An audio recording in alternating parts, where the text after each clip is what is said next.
Welcome back to Financial Futures.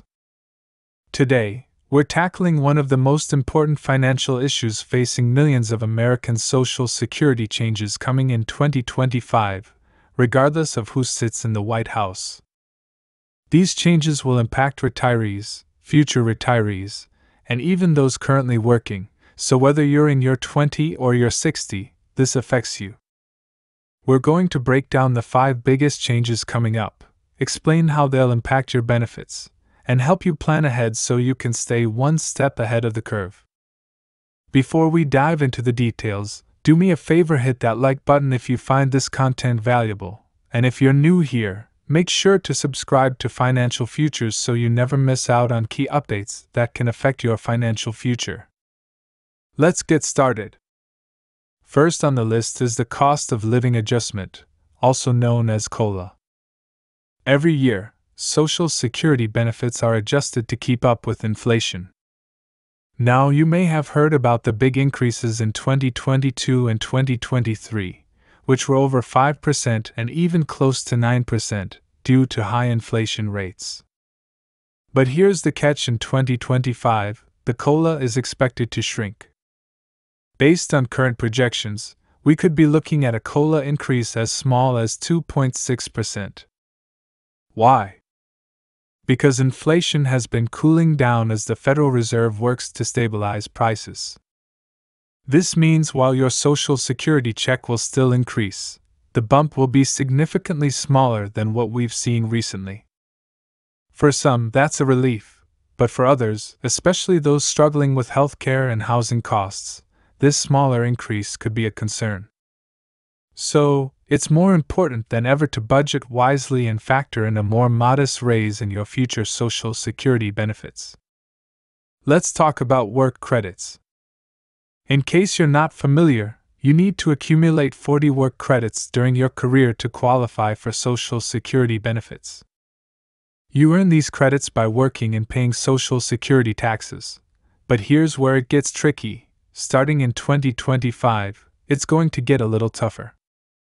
Right now, to earn one work credit, you need to make at least $1,640 in wages.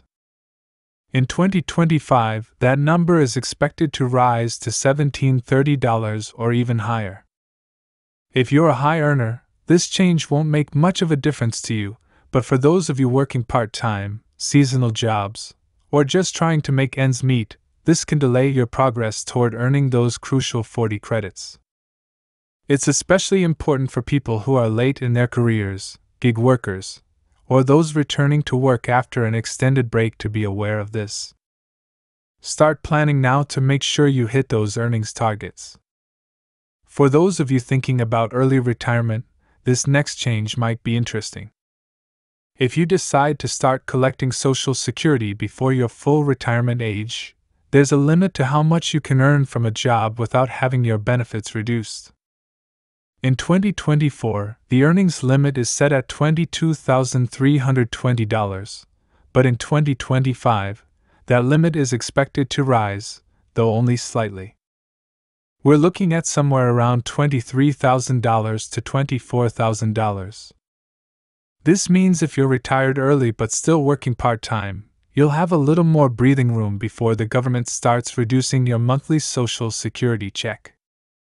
For every $2 you earn above the limit, Social Security deducts $1 from your benefits until you hit your full retirement age. Once you reach full retirement age, you can earn as much as you want without any reduction in benefits. So if you're planning on early retirement, make sure to factor this into your financial strategy to avoid surprises. Now, let's talk about the full retirement age (FRA). This is the age when you can claim your full Social Security benefits without any reductions. As part of reforms that started back in the 1980s, the full retirement age has been gradually increasing. For anyone born in 1960 or later, the full retirement age will soon be 67 years old. However, for people turning 66 in 2025, the full retirement age will be 66 years and 10 months. That's just 2 months shy of 67, but those 2 months can make a difference in how much you receive if you retire early. While this shift may seem small, it's crucial to understand how even a few months can impact your benefits. So, if you're planning your retirement, make sure you're targeting the right age to avoid any unnecessary penalties. Finally, let's talk about taxes specifically, the Social Security tax cap. Currently, if you earn more than $168,000 a year, only the first $168,000 of your earnings are subject to Social Security taxes.